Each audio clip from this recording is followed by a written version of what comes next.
Iran से एक ऐसी खबर निकल कर आई जो इजराइल की नींद उड़ाने के लिए काफी है। ये खबर अमेरिका को भी सोचने पर मजबूर करने वाली है।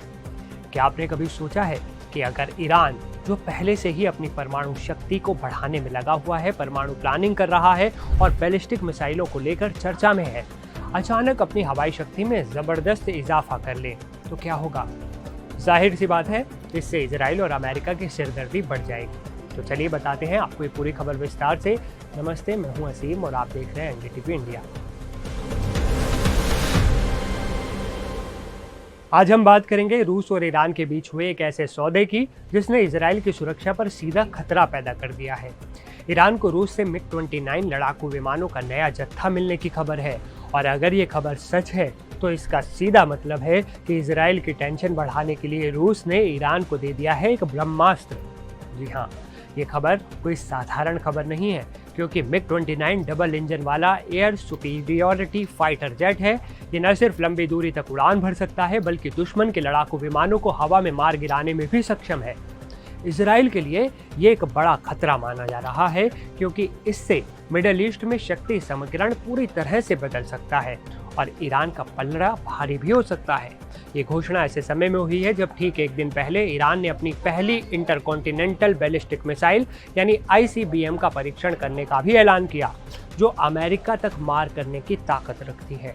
ईरान के दीदेबान समाचार पोर्टल से बात करते हुए ईरानी संसद की राष्ट्रीय सुरक्षा समिति के सदस्य अबुल फजल जोहरेवंद ने पुष्टि की कि विमानों को शिराज में तैनात किया गया है। हालांकि उन्होंने इसे ईरान की सुरक्षा के लिए कम समय का समाधान बताया। जोहरेवंद ने कहा कि ईरान को इससे भी ज़्यादा हाईटेक सुखोई Su-35 विमानों के आगमन का इंतजार है। ईरान ने रूस के साथ Su-35 विमानों को लेकर एक करार किया है, हालांकि इनकी संख्या का खुलासा अभी तक नहीं हुआ है।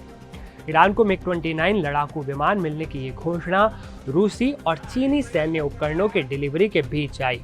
यानी ईरान सिर्फ रूस से ही नहीं, बल्कि चीन से भी हथियार खरीद रहा है।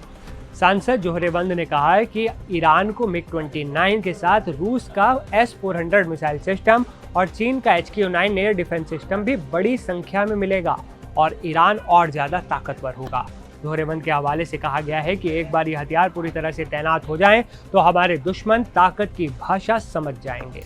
उनका इशारा इजराइल और अमेरिका की ओर था, जिन्होंने इसी साल ईरान के परमाणु प्रतिष्ठानों पर हवाई हमला कर उसे पूरी तरह से बर्बाद कर दिया था।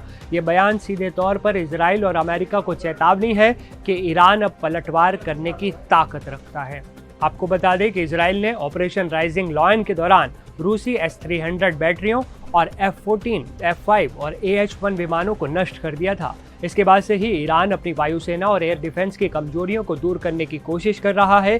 ईरान के एयर डिफेंस नेटवर्क में पहले से ही रूस से मिले S-300, PMU-2 बैटरियां, स्वदेशी बावर 373, लंबी दूरी की सतह से हवा में मार करने वाली मिसाइलें, खोरदार और सैयद जो सतह से हवा में मार करने वाली मिसाइल है, अरमान लंबी दूरी की एंटी बैलिस्टिक मिसाइल, ये सब रक्षा प्रणालियां पहले से ही उपलब्ध हैं।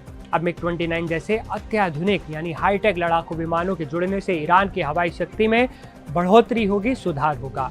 ये इजराइल के लिए एक बड़ी चुनौती भी पेश कर सकता है, क्योंकि उसे अब ईरान के एयर स्पेस में किसी भी ऑपरेशन को अंजाम देने से पहले कई बार सोचना होगा।